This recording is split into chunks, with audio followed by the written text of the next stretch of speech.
بسم الله والحمد لله والصلاة والسلام على أشرف خلق الله محمد بن عبد الله صلى الله عليه وعلى آله وصحبه وسلم تسليما كثيرا وبعد. La première des règles qui est la foi ferme au texte de la révélation, le Coran et la Sunna. Cette règle-là, la page numéro 4 de la brochure. Cette règle-là, sache qu'Allah te fasse miséricorde, que la foi, que cette foi se divise en deux sortes. La première, c'est une foi détaillée. Ici, vous pouvez corriger parce qu'il dit que cette foi se divise. Donc la première, vous pouvez effacer et vous marquez juste, vous laissez se divise en deux sortes. Que cette foi se divise en deux sortes. Une foi détaillée, imanul mufassal, en des textes muhkama, dans des textes qui sont muhkama, des textes clairs et concis, sans équivoque.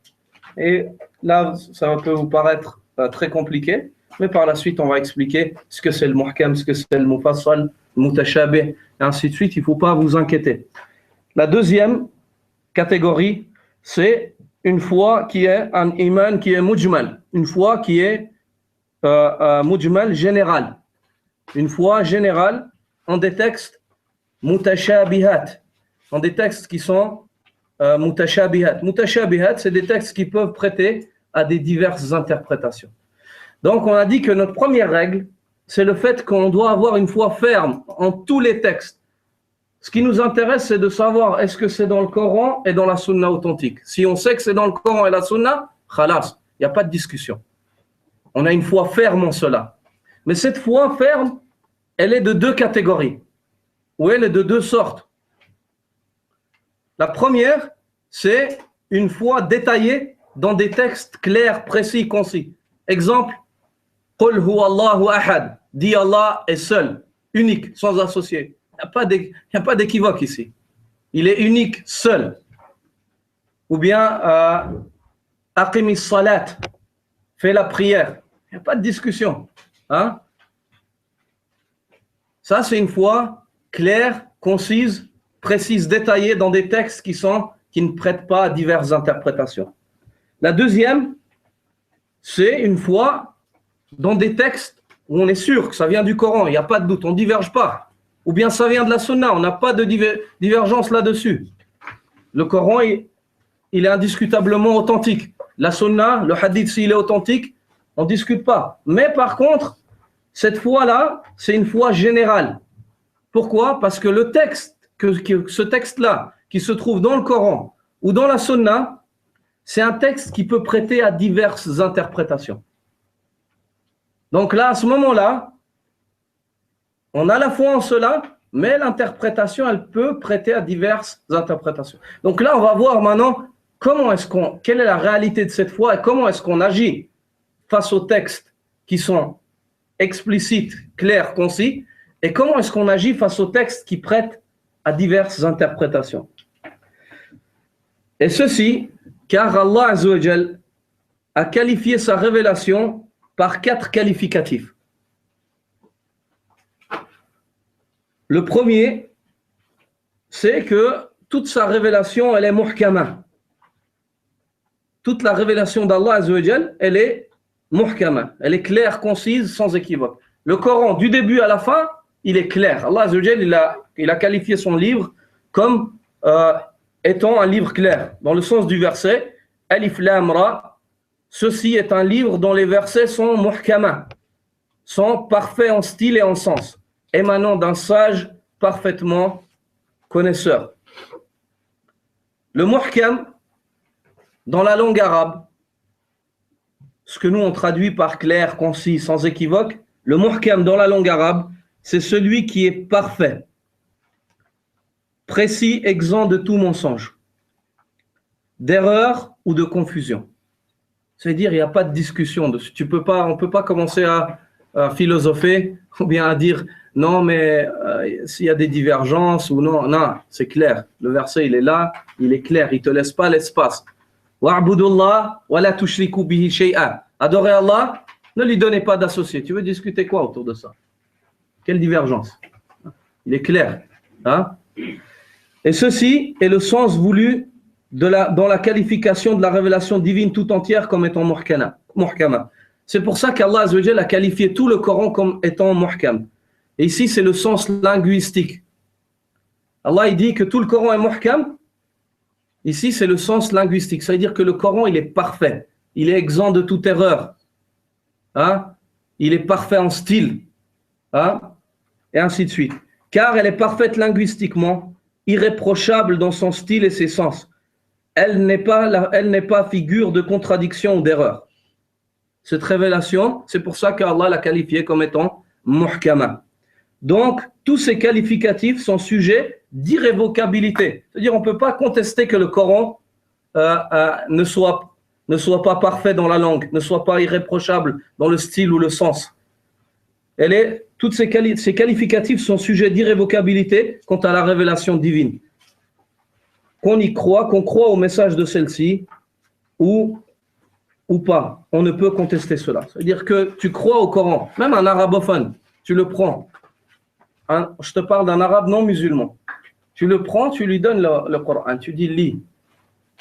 Un professeur de langue qui connaît l'arabe, qui est arabophone, tu lui dis, que dis-tu de cela? Il va dire, c'est pas humain. Un style comme ça, tu peux voir la poésie, il y a des poésies qui sont impressionnantes. Mais là, c'est autre chose encore.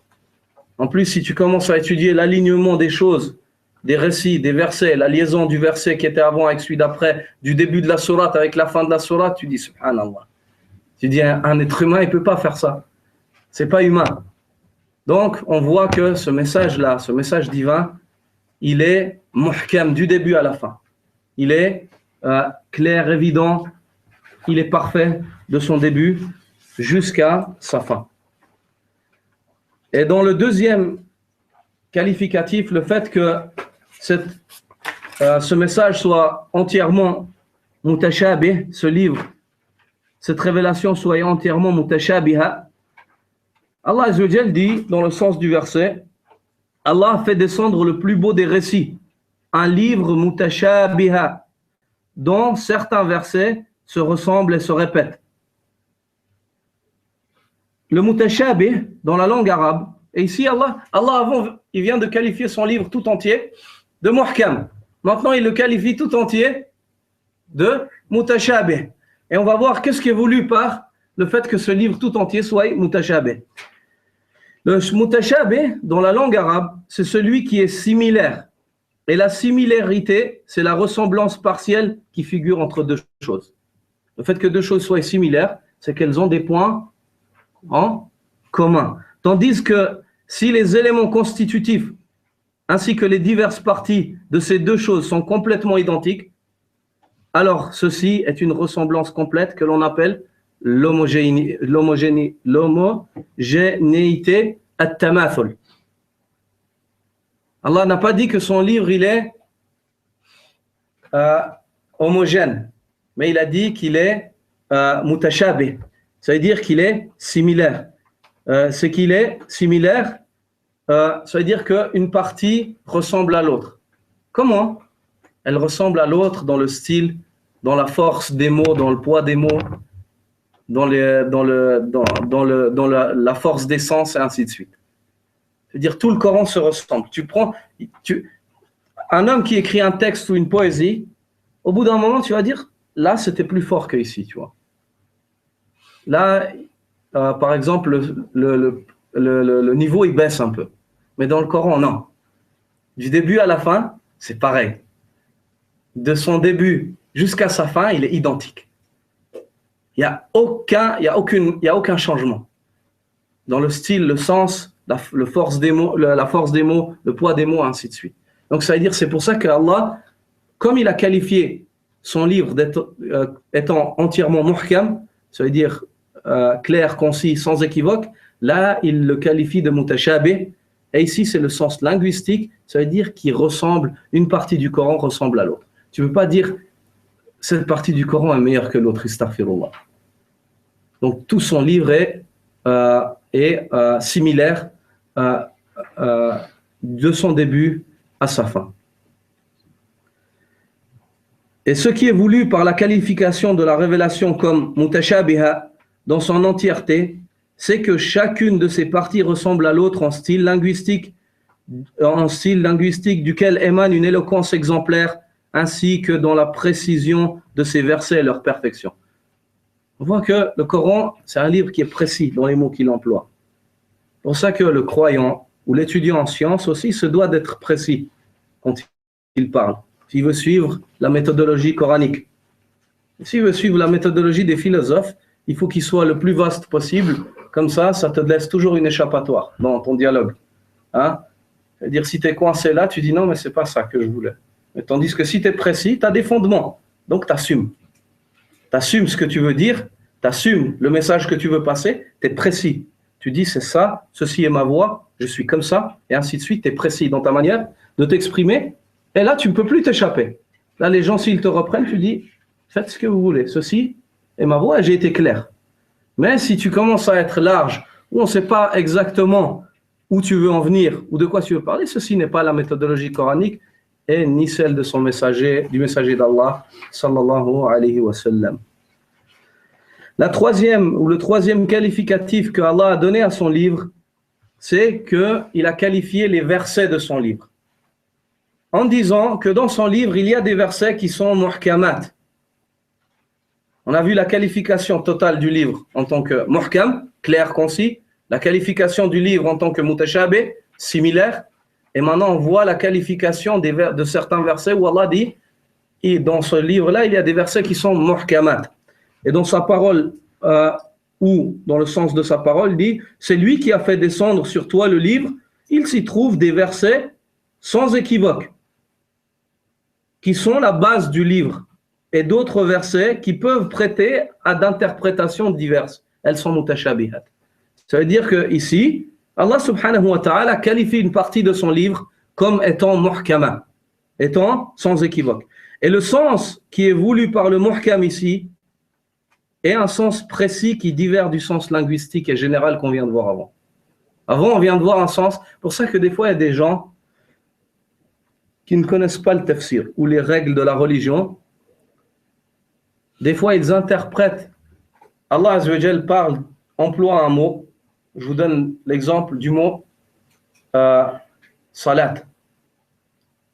Le mot salat dans la langue arabe, c'est le dua.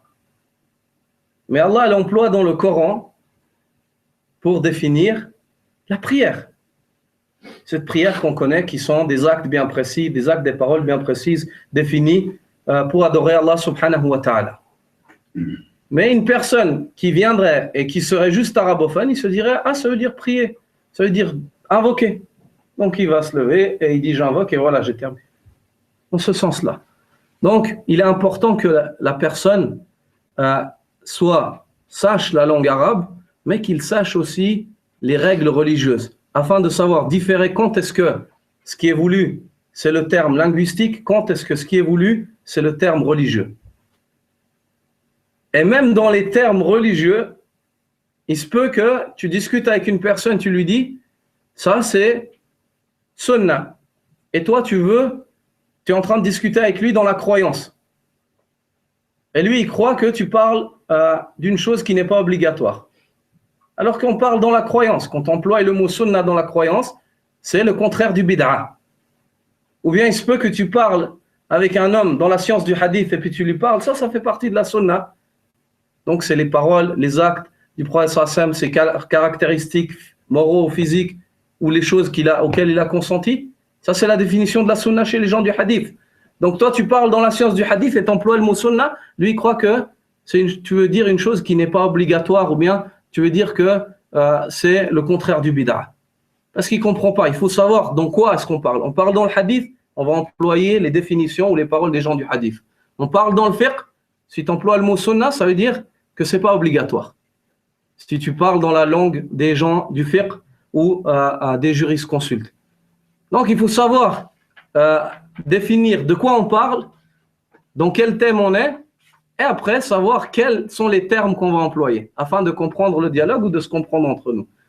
Car sinon, tu ne me comprendras pas et je ne te comprendrai pas et le message ne pourra pas passer entre nous et personne d'entre nous n'aura gagné.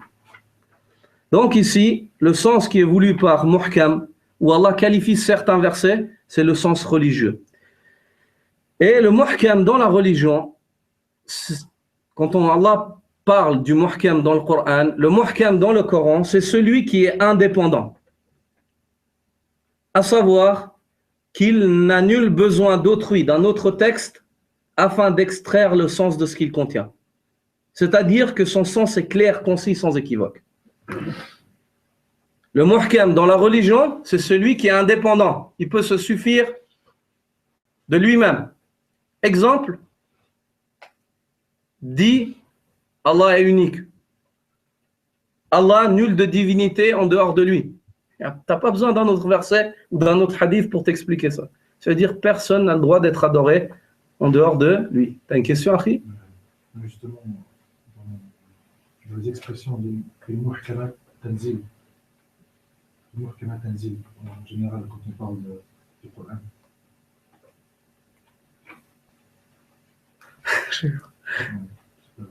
Dans quel Non, puisque j'ai le mot muhkam en fait. Le muhkam, il est dans sourate Ali Imran. Fi ayatum muhkamat. Hunna ummul kitab wa ukharu mutashabihat. Le verset qu'on vient de lire ici, le sens en français. Le muhkamat tanzil.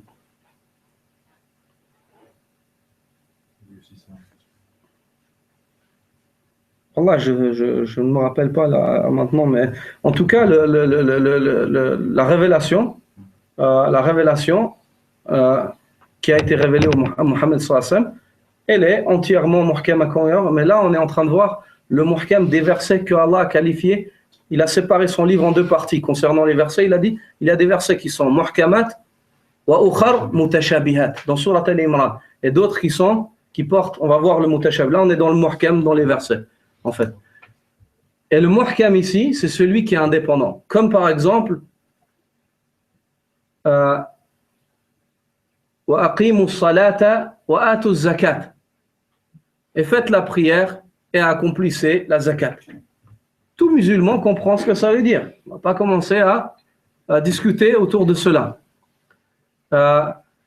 Et ici, il y a des exemples qui ont été mentionnés. Allah, nulle divinité en dehors de lui. C'est clair. Tu n'as pas besoin d'un autre verset pour t'expliquer ça, ou d'un autre hadith pour développer, s'approfondir, bien sûr. Mais pour t'expliquer ça, même un bédouin ou une personne qui n'est pas instruit, tu dis, la seule divinité Allah, nulle divinité en dehors de lui, il va te comprendre. C'est-à-dire, il n'y a pas d'autre chose qui est adorée ou qui a le droit d'être adorée si ce n'est lui. Ou bien, c'est lui qui vous a créé ainsi que tous ceux qui furent avant vous. Je pense que c'est une chose qui est muhkama. Allah vous a créé, vous n'existiez pas, il a créé tous ceux qui étaient avant vous. Ou adorez Allah et ne lui donnez pas d'associés. C'est un verset qui est muhkam aussi. Ces versets sont très clairs. Chacun comprend le message qui y est transmis. C'est-à-dire le verset muhkam, c'est un verset qui comprend le message qui est compris, qui est transmis. Il est clair, concis, sans équivoque. La quatrième qualification que Allah donne à son livre, c'est qu'il qualifie certains des versets qui sont renfermés au sein de sa parole, Jalla wa Ala, étant des versets mutashabihat. Et ici, de nouveau, Surat Al-Imran, dans le sens de la parole d'Allah, c'est lui qui a fait descendre sur toi le livre. Il s'y trouve des versets sans équivoque qui sont la base du livre et d'autres versets qui peuvent prêter à d'interprétations diverses, mutashabihat. Le sens qui est voulu par le mutashabih ici, c'est un sens précis, religieux, qui diffère du sens linguistique qu'on a vu. On a vu dans le sens linguistique, al-mutashabih, c'est celui qui a une ressemblance, une similarité avec une chose. Hein? C'est celui qui ressemble ou qui a une similarité avec une chose sur un point parmi les points. Et on a dit que l'homogénéité, c'est at-tamathul, le fait que deux choses se ressemblent complètement, elles sont entièrement identiques, et sinon, il s'agit de deux choses qui ont des points en commun.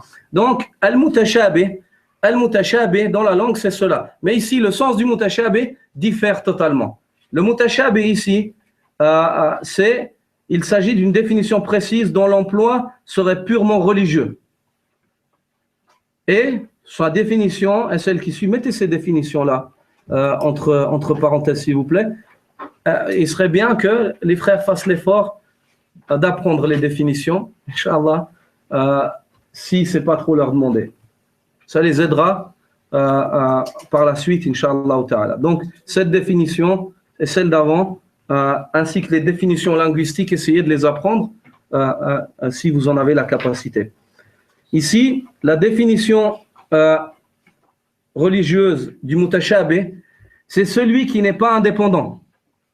Avant, al-muhkam, c'est celui qui est. Le muhkam, c'était celui qui est indépendant. Le mutashabih, maintenant, c'est celui qui n'est pas indépendant. À savoir qu'il a besoin d'autrui. D'autrui qui? Il a besoin de quoi? D'un autre texte. D'un autre texte afin d'extraire le sens de ce qu'il contient. Afin d'éclaircir. C'est quoi qui est voulu en fin de compte par cela? C'est-à-dire que son sens n'est pas clair. Prêtant à diverses interprétations, il a absolument besoin d'autrui pour éclaircir son sens et chasser toute ambiguïté. Maintenant, la question qu'on peut se poser, quelle est la méthode à adopter vis-à-vis de tous ces textes? Parce qu'on a des textes qui sont clairs et Allah dit qu'ils sont la base, le socle du livre. Ça veut dire la base, c'est ces textes-là. Et ensuite, au-dessus, il y a d'autres textes qui viennent qui peuvent prêter à d'interprétations diverses. Quelle est la méthode à adopter? Ça, c'est très important. C'est-à-dire que si des frères ne comprennent pas ce que je dis ou ne me suivent pas, qu'ils posent leurs questions. Car le but ici, c'est pas que moi je parle, je fasse un monologue et que les gens sortent d'ici sans avoir compris. Parce que sur cette base-là, c'est là qu'il y a beaucoup de fractions en islam qui viennent se séparer. C'est sur la compréhension de ces règles-là. Voilà. Sur la quatrième, justement, sur la mutashabih, justement, que ça se divise. Purement, c'est sur la quatrième qui se divise. Sur les rawal. Non, plutôt les asha'ira, plutôt ceux qui jouent avec les noms et les attributs d'Allah Azza wa Jal, et ainsi de suite. Et c'est surtout, en fait, dans la compréhension de ces quatre qualificatifs. Et le mariage entre ces quatre qualificatifs est la méthode à adopter pour comprendre le sens du quatrième qu'on vient de mentionner. Pour comprendre le quatrième qu'on vient de mentionner. Donc la méthode à adopter vis-à-vis de ces textes revient à ramener les textes qui peuvent prêter à diverses interprétations aux textes mères qui sont sans équivoque afin de tirer leur compréhension. Non. Ça veut dire que la méthode exemplaire, c'est que les textes qui prêtent à des interprétations diverses, si tu veux comprendre le sens, tu les prends et tu les amènes vers les textes mères, vers les textes qui sont clairs. Et par le texte qui est mère, tu fais extraire le sens, tu enlèves la brume qui pourrait se trouver autour du texte qui est sans équivoque, qui est à double interprétation, qui est confus dans la compréhension, qu'on n'arrive pas à bien comprendre en fait. Moi, je vais avoir un exemple, j'aurais compris la huitième règle là. Non. Prendre la compréhension. Non. Écoutez, par rapport à ça, en fait, les règles, elles sont bien séparées. Chacune d'entre elles, vous la comprendrez en temps voulu. Là, concentrez-vous sur celle-là, Inch'Allah. Ouais, ça va venir. Il y a des exemples. Pour chacune de ces choses-là, il y a des exemples. Ça va venir, Inch'Allah. Chassons toute ambiguïté. Quand tu ramènes ce texte-là qui a diverses interprétations, tu le ramènes vers un texte mère, tu as chassé toute ambiguïté. Ça devient clair comme l'eau de roche. Chassons toute ambiguïté, tout en condamnant les passages des guides mal guidés. Quand tu fais ça, tu expliques le Coran par le Coran, ou bien le Coran par le hadith. Ceux qui veulent jouer avec ces textes-là, lire entre les lignes ou faire passer leurs innovations par le biais des textes où ils ont l'impression qu'ils ont plus d'espace pour modeler. Toi, tu dis non, viens ici. Tu comprends ça comme ça? Qu'est-ce que tu dis de cet autre verset qui explique cela? Et là, les voix se rétrécissent. Ils ne peuvent plus c'est fini, ils ne peuvent plus modeler. Hein? Ils ne peuvent plus modeler ou ils ne peuvent plus s'échapper, c'est-à-dire dans le sens ou dans l'interprétation. Après, à chacun revient le choix. À lui sa religion, à moi la mienne, en fin de compte. Hein? Et cette parole-là, lakum dinukum waliya din, à vous votre religion, à nous la mienne, elle ne s'emploie pas seulement avec les non-musulmans, mais elle s'emploie aussi avec les musulmans qui suivent une autre voie que la voie du prophète sallallahu alayhi wa sallam. Tu lui expliques, s'il ne veut pas comprendre, tu lui dis, à toi ta religion, à moi la mienne. À toi ta voie, à moi la mienne. Je ne peux pas te forcer à suivre. Je t'amène les arguments. Tu n'es pas convaincu? Après ça encore, tu vas sur la philosophie. Et chaque fois que tu parles, tu t'appuies sur la philosophie ou bien ta compréhension erronée. Il n'y a pas de Coran, il n'y a pas de Sunna dans tes paroles. Hein? Donc, à la base, et ça on verra par la suite dans la deuxième règle. Revenir au Coran, à la Sunna, afin de chasser nos divergences. Mais là, tout le monde ne veut pas forcément chasser la divergence. Il y a des gens qui s'obstinent à suivre ceux dans quoi ils ont été baignés ou ceux sur quoi ils ont poussé et ils ne veulent pas comprendre ou écouter la voie de la raison ou qui est la voie des arguments. Ceci condamnons par cela les passages des guides mal guidés qui appellent au feu par la porte des ambiguïtés. Prenons pour base ces versets qui prêtent à diverses interprétations car ils leur donnent la possibilité de les modeler selon leurs besoins, cherchant par cela à excuser leur hérésie, leur innovation, leur égarement. C'est-à-dire, si toi, tu vas dans les textes et ta base dans ta religion, c'est les textes, c'est quoi ta base? C'est celle qui est la base de tout le Coran, les textes qui sont sans équivoque. Allah il dit c'est les textes sans équivoque qui sont la base du livre. Donc, va vers la base. Il faut que l'être humain il se construise sur la base. Il y a des gens, tu parles avec eux, ils disent ouais mais ça, il se construit toujours sur des textes qui portent à divers. Tu dis viens à la base, on se met d'accord sur la base, après on continue à avancer ensemble. Il ne veut pas revenir à la base. Comment tu vas lui apprendre? Comment tu vas conseiller une personne comme ça? Il veut que tu le prennes par la main, mais il veut que tu le prennes par la main pour qu'il t'emmène là où il veut. Non. Je veux bien te prendre par la main, mais viens, suis-moi et on refait le chemin depuis le début. Depuis la ilaha illallah, Muhammad Rasulullah. On se met d'accord sur la compréhension de ces deux choses-là déjà. Et après, on continue le chemin ensemble. Pour ça que Cheikh Al-Albani, rahimahullah, souvent vous écoutez dans ces débats, quand la personne commence à parler, il dit arrête-toi. Quand l'homme s'arrête, il dit on revient en arrière, on se met d'accord, toi et moi, sur ça. Sur la ilaha illallah, moi je dis ça et je comprends ça comme ça. Est-ce que tu le comprends comme moi? Oui. Sur Ashhadu anna Muhammad Rasulullah, je dis ça. Est-ce que tu le comprends comme moi? Oui. Alors, si tu comprends ça comme ça, est-ce que tu sais que ça implique le contraire de ce que tu dis là-bas? Mais souvent, il y a des gens, ils ne veulent pas que tu les ramènes comme ça. Ils disent, oui, il faut qu'on marche ensemble, mais je te tire par la main depuis là où je suis. Non. Continue ta route tout seul. Chaque être humain est responsable de son âme.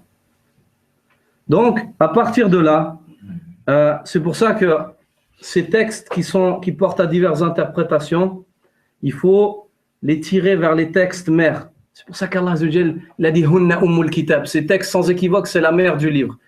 Et la mère, c'est quoi? La mère, c'est la chose de laquelle part une chose et vers laquelle elle doit revenir. Ça veut dire que tous ces textes qui sont à diverses interprétations, prends-les et tire-les vers les textes qui sont sans équivoque. Et tu vas comprendre à juste valeur et tu seras éclairé. Mais Allah subhanahu wa ta'ala qualifie ceux qui jouent toujours sur les textes équivoques et qui délaissent les textes mères, qui jouent toujours sur les textes qui sont à diverses interprétations et qui délaissent les textes sans équivoque, il les qualifie de gens qui ont les cœurs malades et portés à l'égarement. Vous allez voir ça par la suite. C'est Allah qui les qualifie comme ça. Donc ici, ce qu'il faut, c'est adopter cette méthode-là. Et je pense que ça a été éclairci et clair pour tout le monde. Et ainsi fut exterminé le dernier reste de ces injustes et louange à Allah, Seigneur des univers. Par cette méthode-là, le dernier reste de ces injustes parmi les innovateurs, ainsi que ce qu'ils soufflent et insufflent comme égarement, il a été exterminé pour les gens doués d'intelligence. Et la louange est à Allah, Seigneur des univers. L'exemple clair, maintenant tu as demandé un exemple, et les exemples suivent. On va voir des exemples de textes équivoques de textes sans équivoque et de textes qui prêtent à interprétations diverses. Et comment est-ce qu'on rassemble? Exemple. Et lui, il est Allah dans les cieux et sur la terre. Il connaît ce que vous cachez en vous et ce que vous divulguez, et il sait ce que vous acquérez. Si on prend ce verset, on pourrait comprendre qu'Allah Azza wa Jal se trouve partout, dans les cieux comme sur la terre. Par sa personne, Azza wa Jal. Hein? Si vous lisez juste ce verset, tu peux dire il est lui, Allah, dans les cieux et sur la terre. Alors tu dis Allah, il est partout. Par sa personne. Mais si on revient au texte explicite qui traite la question, cette question-là, où est Allah? On trouve explicitement qu'il, Allah Azza wa Jal, est au-dessus des cieux, au-dessus de sa création. Même les chrétiens, notre Seigneur qui est aux cieux. Même les chrétiens. Alors que certains innovateurs musulmans, ils disent non, il est partout. Notre Seigneur qui est partout. Subhanallah. Même Pharaon. Même Pharaon était convaincu qu'Allah est au-dessus de sa création, s'il est le souverain. Mais le mot au-dessus, ça ne veut pas dire, on va voir par la suite, ça ne veut pas dire que ce lieu-là contient Allah. Allah a créé les lieux et rien ne contient Allah. Et si tu cherches à imaginer ça, tu ne peux que t'égarer. Si tu cherches à imaginer comment, tu ne peux que t'égarer. Donc ici, on a un exemple concret. On a un exemple d'un verset que si on le lit, on peut se dire, ah mais subhanallah, c'est vrai que... Et ils viennent avec des versets comme ça, ces gens-là. Ils disent, ah tu dis pas qu'Allah est partout, mais regarde, le Coran dit ça. On lui dit, ça c'est un verset qui est mutashabih. Prends ce verset-là et viens, on va retourner vers des versets explicites. Selon sa parole, Azza wa Jal, parmi les versets explicites, êtes-vous à l'abri de celui qui est au ciel vous enfouisse en la terre, et voici qu'elle tremble. Ou bien c'est lui qui a créé les cieux et la terre en 6 jours, puis il s'est établi sur le trône. Il s'est établi sur le trône, ça ne veut pas dire que le trône contient Allah. Hein? Parce que les gens ils disent, il s'est établi, ça veut dire tu dis qu'il s'est assis, il est comme ci, il est comme ça. Non. Ça ne veut pas dire que le trône contient Allah. C'est Allah qui a créé le trône a besoin d'Allah et Allah n'a pas besoin du trône. Il n'y a aucun lieu, les lieux sont créés, il n'y a pas un lieu qui contient Allah. Allah existait avant que les lieux n'existent. Donc ici, on explique ce premier verset-là qu'on a entendu avant, où on dit qu'Allah est partout, par ce verset que Allah est au-dessus de sa création. Et on comprend qu'Allah est au-dessus des cieux et que rien parmi les lieux ne contient Allah. Allah, il est au-dessus des cieux et rien parmi les lieux ne contient Allah. Il s'est élevé et s'est établi au-dessus du trône qu'il a lui-même créé. Le trône a besoin d'Allah et non le contraire. Et Allah n'a pas besoin du trône. Il s'y est établi d'un établissement qui sied à sa majesté. Loin de ce que peuvent percevoir nos faibles esprits et loin de toute ressemblance à ses créatures, car rien ne lui ressemble. Depuis le dessus des 7 cieux, il connaît tout ce qui se passe dans son royaume, tout en ayant pleine capacité sur sa création. Il est l'omniscient, l'omnipotent. Il est au-delà de tout ce qui lui attribue gloire et pureté à lui. Et Allah Azza wa Jal dit, il n'y a rien qui lui ressemble. Et c'est lui l'audient, le clairvoyant. Rien ne ressemble à Allah, et Allah est l'audient et le clairvoyant. Ceux qui s'obstinent à suivre les versets qui peuvent prêter à diverses interprétations sont les gens de la discorde et l'égarement. Ce sont les innovateurs. Allah qualifia leur cœur par la maladie qu'ils renferment, ainsi que leurs intentions de malsaines. Ceci dû au désir qu'ils possèdent de semer la discorde au sein des croyants. Ils s'accrochent aux ambiguïtés, faisant d'elles des fondements religieux, tout en délaissant les textes explicites. Ces gens-là, ils prennent toujours des textes qui sont comment on a dit avant, qui peuvent prêter à diverses interprétations et ils font de ça des bases dans leur religion.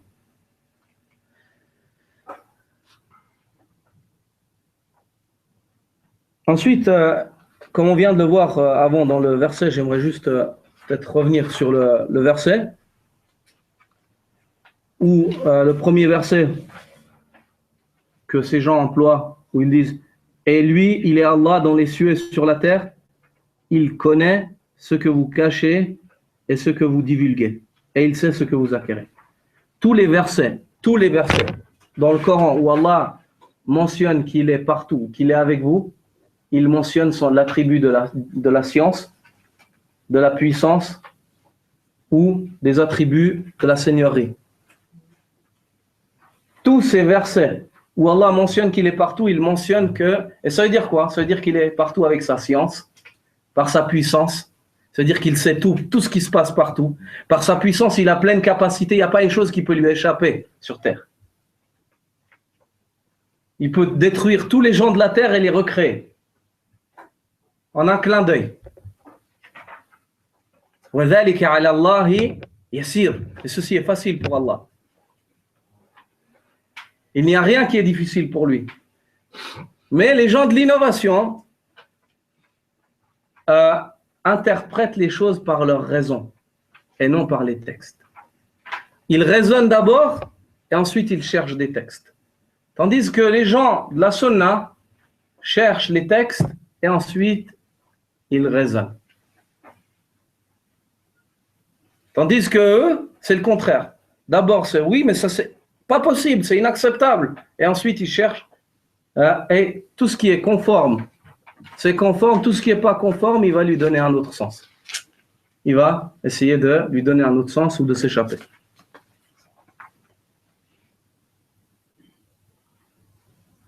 Allah subhanahu wa ta'ala, ces gens-là qui font des textes qui prêtent à diverses interprétations une base de leur religion, il les a qualifiés par la maladie, l'égarement. Dans le verset qui suit, dans Surat Al-Imran, dans le sens du verset, les gens donc qui ont au cœur une inclinaison vers l'égarement mettent l'accent sur les versets à équivoque, cherchant la dissension en essayant de leur trouver une interprétation. Alors que nul n'en connaît l'interprétation à part Allah, et que ceux qui sont bien enracinés dans la science disent « Nous y croyons, tout est de la part de notre Seigneur ». C'est-à-dire ces gens-là qui ont des cœurs malades, ils cherchent les versets qui sont larges, comme ça ils peuvent. Et Allah Azza wa Jal dit que ces gens-là ont des cœurs portés sur la maladie et ce sont des gens qui suivent une voie d'égarement et qui sont portés sur l'égarement. Tandis que Allah Azza wa Jal a vanté ses serviteurs qui sont bien enracinés dans la science, les savants. Pourquoi? Car les savants, ils connaissent les limites d'Allah. Ils savent comment agir avec les versets et ils savent où ils doivent s'arrêter. Exemple, les gens de la sunna, depuis les 4 imams, et ceux qui étaient avant aussi, mais on va mentionner les 4 imams car c'est souvent une référence dans le monde musulman, sont convaincus et témoignent tous que Allah est au-dessus des cieux. Que ce soit l'imam Abu Hanifa, ou Shafi'i, ou Malik, ou Shafi'i, ou Ahmad. Prends leurs livres, les paroles qui sont rapportées de manière authentique, avec des chaînes de transmission, d'une manière explicite et évidente, ils disent cela. Mais l'imam Malik, quand il a été questionné sur cela, sur l'établissement d'Allah, quand l'homme est rentré dans la mosquée, il a dit « Comment est-ce qu'Allah est établi au-dessus du trône, au imam ?» Il a dit « L'établissement est une chose connue. Et on la comprend tous. Nous les Arabes, on comprend ce que ça veut dire. On ne va pas chercher à changer le sens ou dévier. C'est clair. On va s'y soumettre. Et le comment, c'est une chose que personne ne connaît. Seul Allah la connaît. la réalité de cet établissement. Comment il est? C'est Allah, tu ne peux même pas l'imaginer. Le fait de demander comment, c'est une innovation. Et il a dit aux gardes de la mosquée, sortez-le, c'est un innovateur. Faites-le sortir de la mosquée.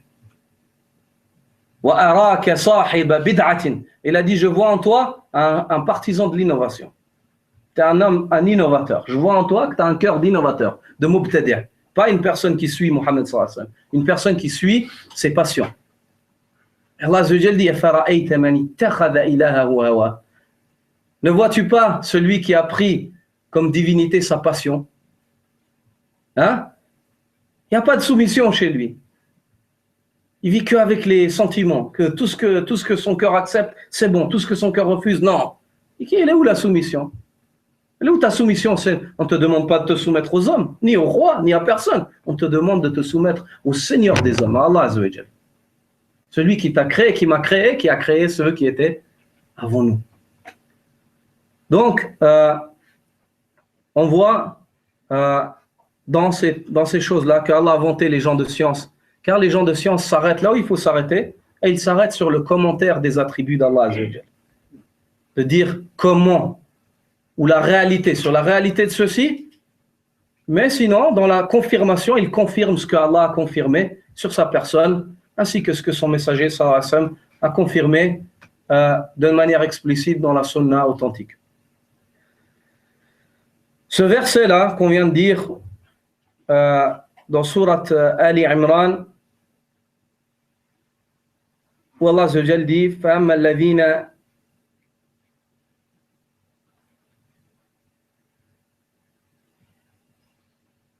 في قلوبهم زيغ فيتبعون ما تشابه منه ابتغاء الفتنة وابتغاء تأويله.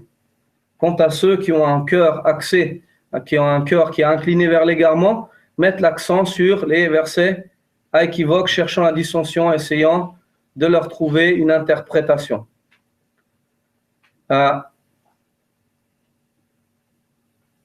Ici, ce verset-là, il a deux manières de le lire authentique qui a été rapporté des compagnons du prophète sallallahu alayhi wa sallam.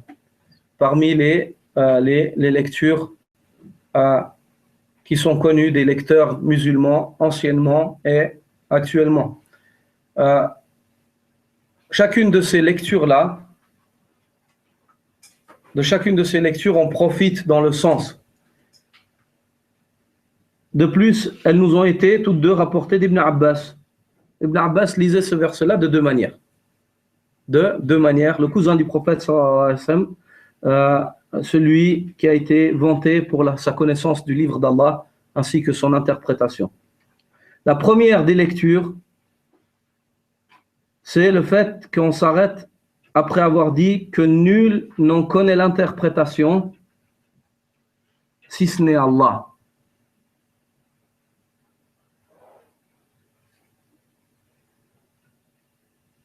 Et après cela, on commence à réciter la deuxième phrase. Et ceux qui sont bien enracinés dans la science, et c'est une nouvelle phrase. Donc, les versets qui prêtent à double sens, le seul à connaître le sens de cela, c'est Allah, point. Personne d'autre à part lui.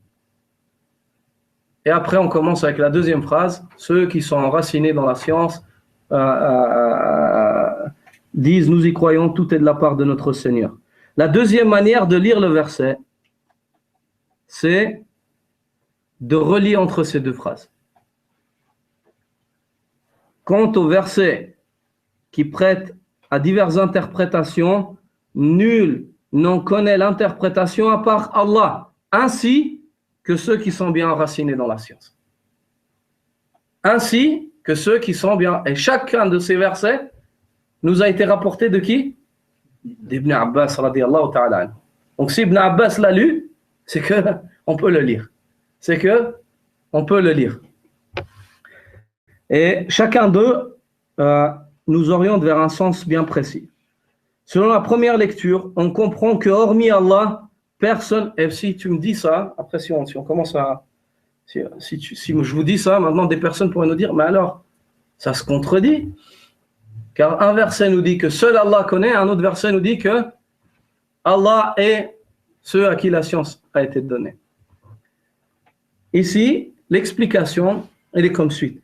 C'est que selon la première lecture, on comprend que hormis Allah, personne ne peut comprendre le sens des versets dits mutashabiha, qui portent à diverses interprétations. Et cela n'est pas possible, car il n'y a pas dans la révélation une chose dont personne ne connaisse le sens à l'absolu.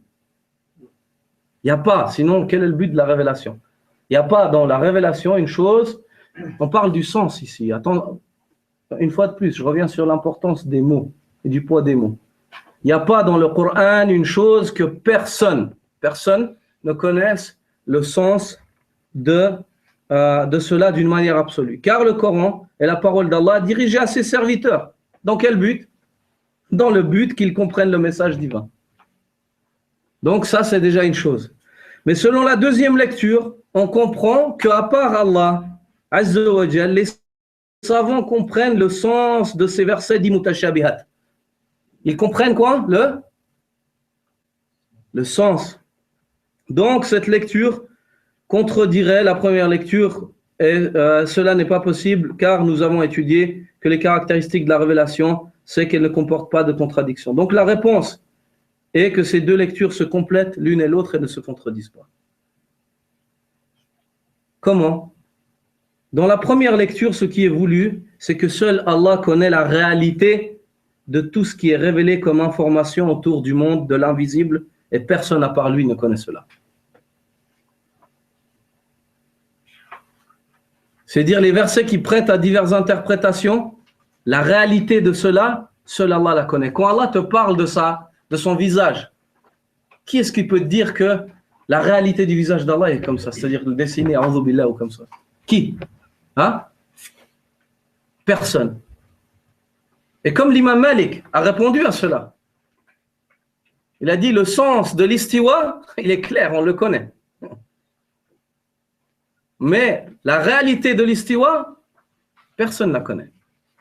Donc ça rejoint ces deux lectures d'Ibn Abbas.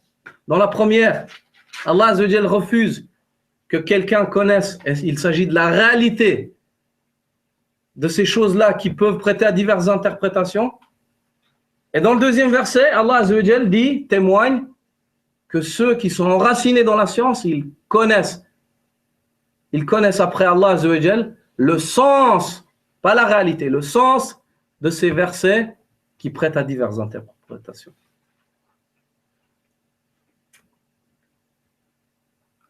Exemple, comment est Allah? Comment sont ses attributs? La réalité de cela, qui la connaît? Personne si ce n'est Allah Azza wa Jal. Dans la deuxième lecture, où Allah dit, seul Allah la connaît et les gens qui sont enracinés dans la science, Allah nous informe que les savants qui sont bien enracinés dans la science connaissent le sens de ces versets dits mutashabihat, qui prêtent à diverses interprétations. Mais ils ne connaissent pas la réalité de cela, car seul Allah connaît la réalité de cela. Exemple concret, dans le hadith, où le prophète sallallahu alayhi wa sallam dit, le paradis, sa terre est faite de musc. Le paradis, al-jannatu turbatuha al-misk. Le hadith authentifié par Cheikh al-Albani. Le paradis, sa terre est faite de musc. Le sens du musc, du parfum, est-ce que vous le comprenez? Bien sûr. Et le sens des femmes desquelles on parle au paradis, vous le comprenez? Le sens du vin, vous le comprenez? Le sens des fruits, vous le comprenez? Mais sinon, si vous ne le comprendriez pas, le sens, comment est-ce que vous pourriez avoir envie de cela? Comment est-ce qu'Allah Azza wa Jal te promet une chose de laquelle elle ne pourrait pas te faire envie avec? Et comment est-ce que tu pourrais œuvrer pour pouvoir arriver à ce paradis? Donc le sens, tu le comprends, clairement. Aucun d'entre nous ne peut dire qu'on ne comprend pas le sens. Mais la réalité de ce muscle-là, personne ne la connaît. Personne ne la connaît. C'est pour ça qu'Allah Azza wa Jal dit, il y a ce qu'aucun œil n'a vu, et ce qu'aucun esprit n'a pu imaginer. Aucun œil n'a vu, c'est-à-dire personne ne connaît la réalité de ces choses-là. Mais la compréhension du sens, on la comprend. Tu nous parles d'abri, d'arbres, tu nous parles de tentes, tu nous parles de châteaux, tu nous parles de briques, d'or et d'argent, tu nous parles de rivière.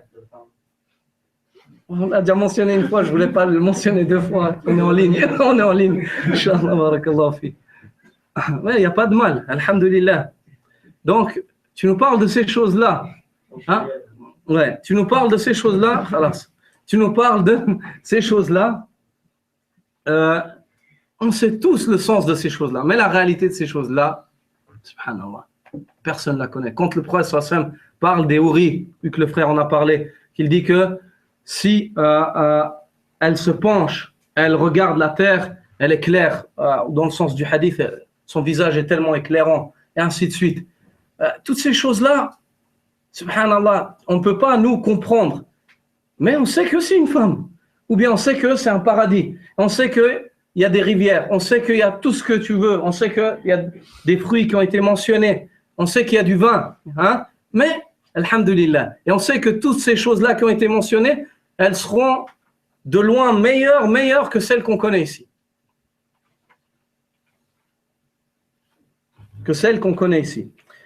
Donc ici, il dit le sens du muscle est clair et compris par les personnes, même les plus éloignées de la science. Hein? Même une personne qui ne lit jamais dans la religion et tout, tu lui dis le parfum, le muscle, ah oui, je sais ce que c'est. Voilà. Par contre, la réalité de ce muscle du paradis, sa couleur, son odeur, etc., cela, seul Allah le connaît, ainsi que ceux qui y entreront le jour où ils y entreront pour ne jamais y sortir. Qu'Allah Azzawajal nous accorde d'être de ces gens-là. Puis Allah Azzawajal vanta les meilleurs de ses serviteurs, les héritiers du prophète, les savants.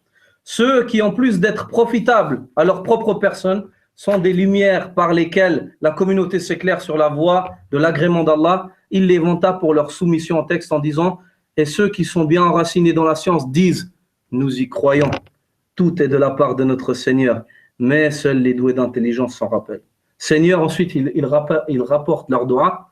Seigneur, ne laisse pas dévier nos cœurs après que tu nous aies guidés et accorde-nous ta miséricorde. C'est toi, certes, le grand pardonneur.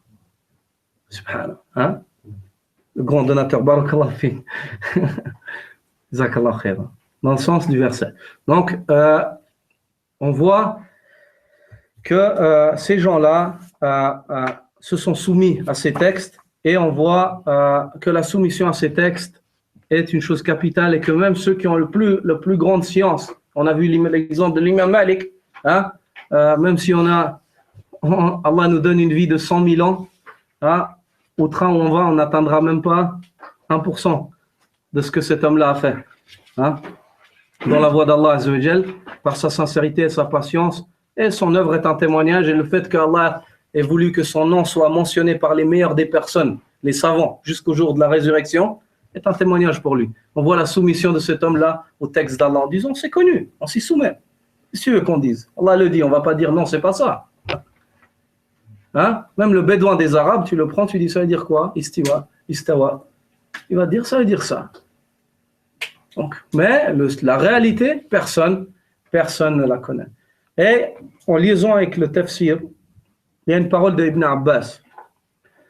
Il dit la compréhension de la parole d'Allah Azzawajal est de diverses catégories.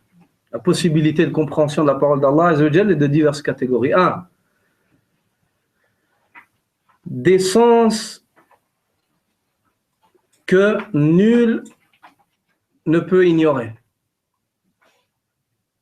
Des sens que nul ne peut ignorer. Allah est ton Seigneur. Tu vas me dire que quelqu'un ne comprend pas ça? Hein? Tu vas me dire qu'Allah, il va te dire peut-être c'est qui Allah aussi, mais le sens, il est clair. Hein? Ou bien, ne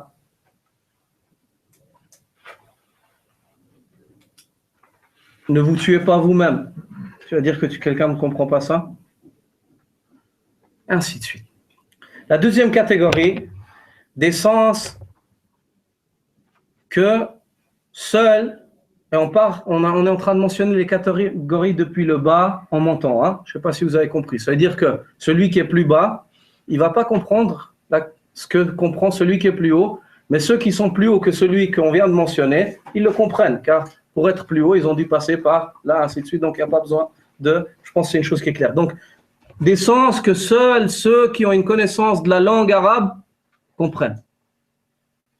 Une connaissance de la langue arabe, ça ne veut pas dire d'être arabe. Hein. Connaissance de la langue arabe, c'est de connaître les règles de la grammaire, de connaître la morphologie, de connaître le poids des mots, le sens, les définitions, comment est-ce que les Arabes ont employé les mots anciennement, qu'est-ce qu'ils voulaient dire, de connaître les proverbes arabes aussi, hein, ou l'emploi, tout ça, ça rentre là-dedans. La langue d'une manière générale, tout ce qui est l'englobe. Des sens que les linguistes arabes connaissent. Des sens que seuls les savants qui sont enracinés dans la religion, les savants de la charia connaissent. Pour être savant dans la charia, il faut que tu saches une chose, car il y a des gens, ils n'ont pas encore compris ça. Pour pouvoir être un savant, tu dois être un savant dans la langue aussi. Car la charia, elle est dans la langue arabe. Si tu ne connais pas l'arabe, tu n'as pas l'outil. Tu n'as pas la vaisselle pour poser tous ces fruits là-dedans. Ces fruits du hadith et du Coran. Plus ta vaisselle de langue arabe elle est large, plus tu peux poser. Elle supporte. Elle supporte et elle a de la place. Donc tous ces savants, tous ces ulama que vous entendez parler et que vous voyez en vous disant « ouais, il a appris », c'est des savants de la langue. Moi, j'avais des profs de langue qui étaient des cheikhs, des docteurs et des enseignants à l'Azhar en Égypte. Ils nous enseignaient, ils disaient, si tu veux apprendre la langue, ils disaient, va t'asseoir chez les ulama, en haram. Et tu vas apprendre la langue arabe, le vrai arabe, celui que même nous, on ne pourra peut-être pas te donner comme ils te le donnent, va t'asseoir à leur cours. Et assieds-toi à leur cours et écoute-les et tu l'apprendras. Vous n'avez qu'à regarder, Cheikh Ibn Uthaymin, rahimahullah, il t'explique Alfiyat ibn Malik. Hein? Il t'explique Al-Ajrumiyya. Il t'explique le khilaf dans la langue. Rahimahullah, non, tu le vois, il est petit, il est. Hein? Rahimahullah, Allah Azza wa Jalla, il fait de lui un océan en sciences. Hein? Et on trouve aujourd'hui des gens, tu te dis, les savants, c'est qui tes savants? Ouais, les savants, mais c'est qui? C'est le shaitan. Il y a deux choses, ou tu suis les ulama ou tu suis le shaitan. Tu n'es pas un prophète, toi. La révélation, elle ne te descend pas. C'est pour ça que le prophète sallam a dit que c'est les héritiers des prophètes. On trouve aujourd'hui des musulmans rebelles. Tu les écoutes, ouais, non, mais les savants. Mais les savants, et c'est mieux que tu suives les savants que tu suives ce que tu ne sais même pas, toi. Tu ne sais même pas lire Surat al-Fatiha comme il faut. Tu as vécu, peut-être moi et toi, on a vécu juste le nom, certains d'entre nous qui nous distinguaient, mais on a vécu dans le coufre peut-être pendant 20 ans, 15 ans, avec des habitudes, des éducations qui ne sont pas islamiques, avec un cœur qui n'était pas un cœur musulman, soumis à Allah. Et tout arabe n'a pas un cœur musulman, tout musulman n'a pas un cœur de musulman. On a vécu contre, et on vit encore aujourd'hui. Moi, je vois certains d'entre nous, ou des personnes qui sont revenues à Allah, tu as de la peine à changer des choses que tu as vécues pendant 23 ans, 24 ans avec ces habitudes-là. Tu dois combattre ton nafs, même si tu apprends que dans l'islam, c'est pas comme ça, bah, il faut lutter pour enlever ça, car c'est une habitude. Et toi et moi, aujourd'hui, on va contredire des gens qui ont poussé depuis le jour où ils sont venus dans le dunya. On leur a fait le technique, on les a circoncis au 7e jour. Et ils ont appris le Coran, ils étaient entourés des malaïkas dès leur bas âge. À 12 ans, c'était des hufaz du livre d'Allah Azza wa Jal. Ils n'ont jamais vu le haram, ce que avec leurs yeux, ils n'ont jamais regardé une chose qu'Allah leur a interdit. Et toi, tu te compares à ces gens-là? Il faut avoir de la gêne devant Allah Azza wa Jal. Tu ne connais pas ces gens-là, tu ne les as jamais fréquentés, Wallah, et tu ne les as jamais vus. Et si tu les aurais vus, comme certains les ont vus, et tu aurais su ce que certains savent, et encore après ça, tu oses parler ou tu oses dire non, moi je ne les suis pas, tu es un shaitan sur deux pattes, subhanallah. Tu n'as aucune gêne et aucune pudeur, et aucune. Wallah, subhanallah, ce serait mieux pour toi que tu sois mort que tu sois vivant comme ça. À quoi elle te sert ta vie, tu vois, d'être comme ça, d'avoir aucune pudeur, de ne pas donner aux gens nazilun nas manazilahum. Faites descendre les gens à leur place, donnez-leur leurs droits, ceux que Allah leur a donnés. Alhamdulillah, si tu sais, subhanallah, le fait de ne pas être noble, c'est une chose, mais le fait de ne pas aimer les nobles, c'est grave. Le fait toi-même de ne pas être noble, c'est une chose, ça peut arriver. Mais le fait, en plus de ça, de rajouter une couche, c'est de ne pas aimer les nobles ou de te voir meilleur ou indépendant des nobles, Allahu Akbar. Cette religion, c'est une religion de chaîne de transmission. Si chaque homme se serait levé depuis les Sahaba, chaque matin dire « moi je juge comme je veux, moi je fais comme je veux », jamais toi et moi on serait musulmans aujourd'hui. Jamais, au grand jamais, on serait musulmans aujourd'hui. Les gens qui disent, ouais, mais eux, les récits, ils ont que les récits, ils ont que les... Mais oui, les récits, car le récit, c'est ce qui me relie. Moi, je veux, toi, si tu veux pas, suis ta voix. Suis la voix de Marx ou de qui tu veux. Moi, je veux le peu de chance, si j'arrive à jeter avec ma canne à pêche pour m'accrocher avec le dernier maillon de ceux qui nous ont précédés en tout bien, je vais essayer. Si toi, tu veux pas, si cette voix-là, toi, tu n'es pas content, la voix des récits, bah alors prends la voix des Shiatines. Prends la voix de TF1, de M6 ou de qui tu veux. Hein? Prends tes avis et t'es sur la télé. Nous, notre but, c'est pas de faire du mal aux gens. Notre but, c'est d'apprendre notre religion. Celui qui est d'accord, il est d'accord. Celui qui n'est pas d'accord, c'est à lui qui revient la responsabilité, le choix. Mais il ne faut pas venir maintenant appeler les gens à chacun fait ce qu'il veut, chacun. Tu es libre de faire ton choix, mais viens pas changer l'islam. Tu veux changer toi, change-toi, mais ne viens pas essayer de changer la religion d'Allah. والله أعلم وصلى الله على نبينا محمد وعلى آله وصحبه وسلم تسليما كثيرا